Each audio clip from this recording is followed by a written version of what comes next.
рӯзи дуюми рақобатҳои чемпионати ҷумҳурии Тоҷикистон оид ба ҷудо ҷолибу диданӣ ва саршор аз партовтҳои зебо буд. Дар ин намуди варзиши зебои олимпӣ вазни 73 килограмм яке аз вазнҳои рақобатпазир маҳсуб мешавад. Дар чемпионати кишвар низ шумораи иштирокчиён дар ин вазн зиёд буд. Аз ибтидо паҳлавонон барои баромадан ба даври ниҳоӣ зиёд талош карданд ва танҳо ба ду тан аз беҳтарин ҷудочии кишвар Муҳаммадшариф Наҷмиддинов ва Шукронов Қоим муяссар гардид, ки баъд аз мағлуб кардани рақибони худ ба вохӯрии ниҳоӣ бароянд. Ёдовар мешавем, ки Наҷмиддинов барои баромадан ба даври ниҳоӣ Маҳмадамин Эрназаров, Халилзода Субҳиддин, Муҳаммад Иқбол Тошев ва Наврӯз Каримзодро мағлуб кард. Қоим Шукронов бошад, бар ҳарифонаш Асоев Алишер, Бозоров Қурбоналӣ, Бобоев Алӣ ва Каримов Баҳриддин дастболо шуд. Дар рақобати асосӣ Муҳаммадшариф Наҷмиддинов ғолиб омада қаҳрамони вазни 73 килограмм ва чемпиони Тоҷикистон оид ба ҷудо дар соли 2020 гардид. Ёдовар мешавем, ки зинаҳои сеюмро дар ин вазн Муҳаммад Иқбол Тошев ва Боқиев Алӣ ба даст оварданд. тақдим карданд. Бо ҳамин тартиб чун талоши муборизаи паҳлавонони вазни 81 килограмм низ аз суби барвақт мавриди диққати мухлисони зиёд қарор гирифт.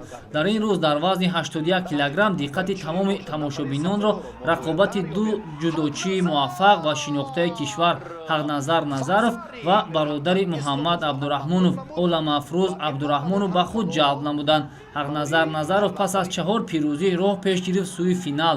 ӯ то баромадан ба вохӯрии асосӣ аз сари роҳаш Шарипов Туйчибек, Мақсад Зодов, Ҳамроз Раҷабов ва Саидмухтор Расуловро дур кард.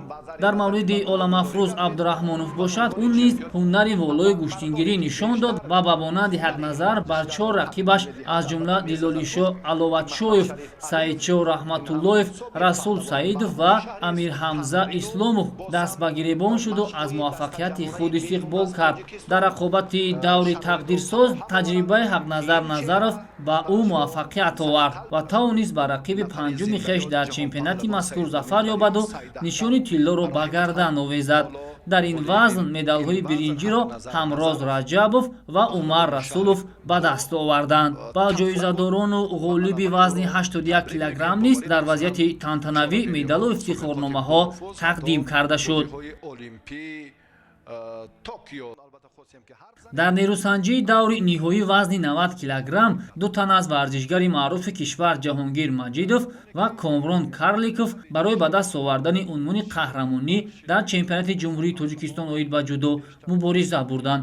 Рақобати финалии вазни 90 килограмм ҷолиб сурат гирифт, ки дар натиҷа Ҷаҳонгир Маҷидов тавонист, ки бар ҳарифи худ Комрон Карликов зафар ёфта унвони қаҳрамони Тоҷикистонро дар вазни 90 килограмм соҳиб шавад. Ман Маҷидов Ҷаҳонгир соли 2016 аввалин бор дар синни 16-солагӣ қаҳрамони ҷумҳурии Тоҷикистон оид ба гӯштаги ҷудо шуда будам дар вазни 81 килограмм ва имрӯз дар вазни 90 килограмм хурсанд аз он ҳастам, ки боз ин натиҷаро такрор карда қаҳрамони ҷумҳурии Тоҷикистон шудам. Ва мо тамринҳои худро боз дучанд зиёд мекунем, ки на балки дар даруни Тоҷикистон, балки дар мусобиқотҳои осиёиву ҷаҳонӣ ҳам иштирок намоем.